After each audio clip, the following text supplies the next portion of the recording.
You ever scroll through the news and just feel like world politics is one giant, endless power struggle?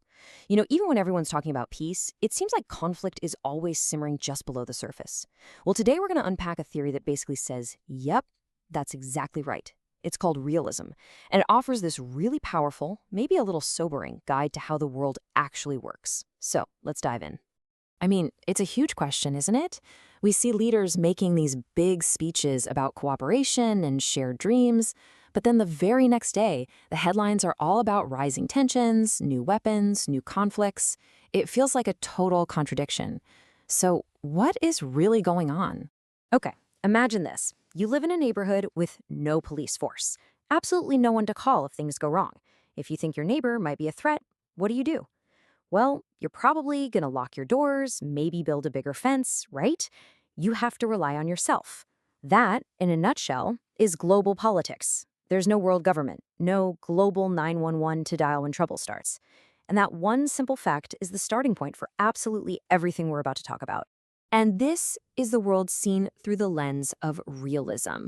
Now, it's not about being cynical for the sake of it.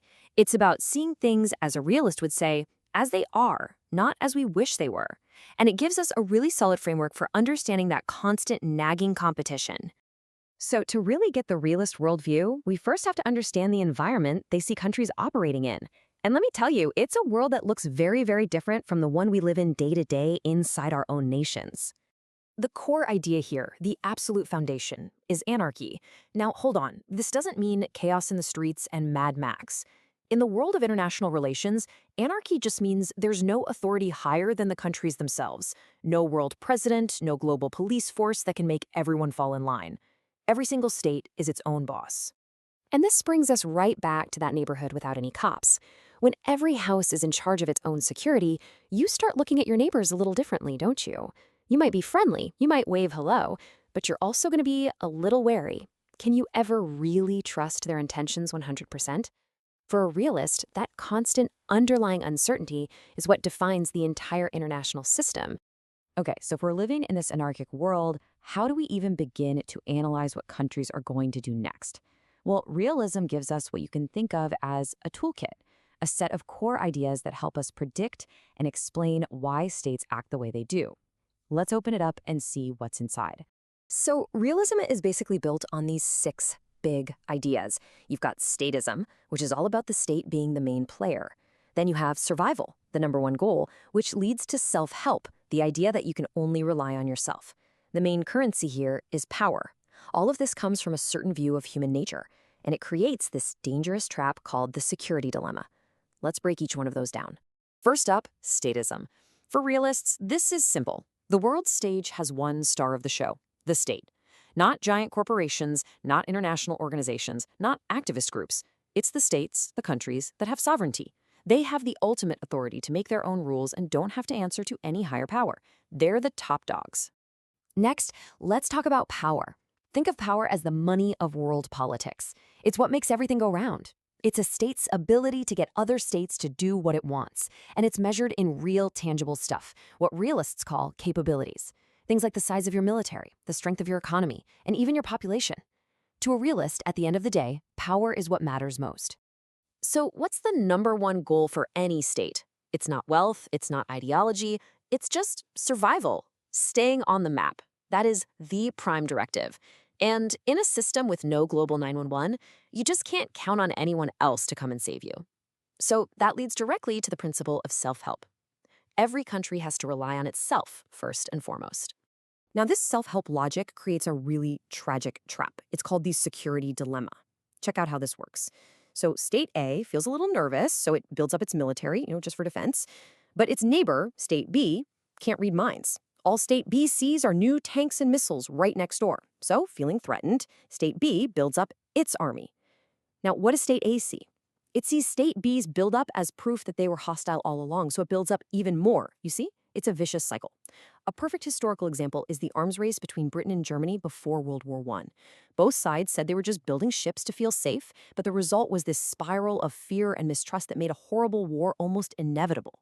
It's this terrible tragedy where two countries, who might both just want to be safe, end up making each other and the whole world way less secure. So we can see how this system can push even peaceful countries toward conflict. But what's the real root cause here? Is it something broken in human nature itself, our greed and fear? Or is it the anarchic system that forces countries to act this way, no matter who's in charge? This very question, believe it or not, creates the biggest split right down the middle of the realist camp. Okay, so on one side, you have classical realism. These folks argue that the root cause of all this conflict is just human nature, our natural selfishness, our ego, our constant desire for more power.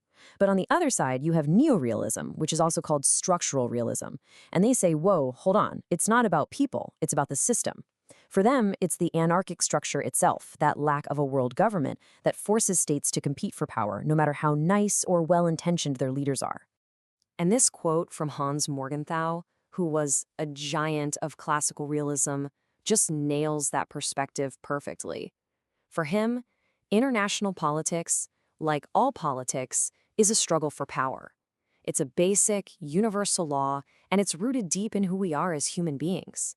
It's timeless, it's never-ending, and it's the absolute core of what politics is all about. Okay, that's a whole lot of theory, but how does looking through this lens actually help us make sense of things happening in the real world right now? Let's put the Realist Toolkit to work and check out a couple of major examples. Let's take Russia's annexation of Crimea.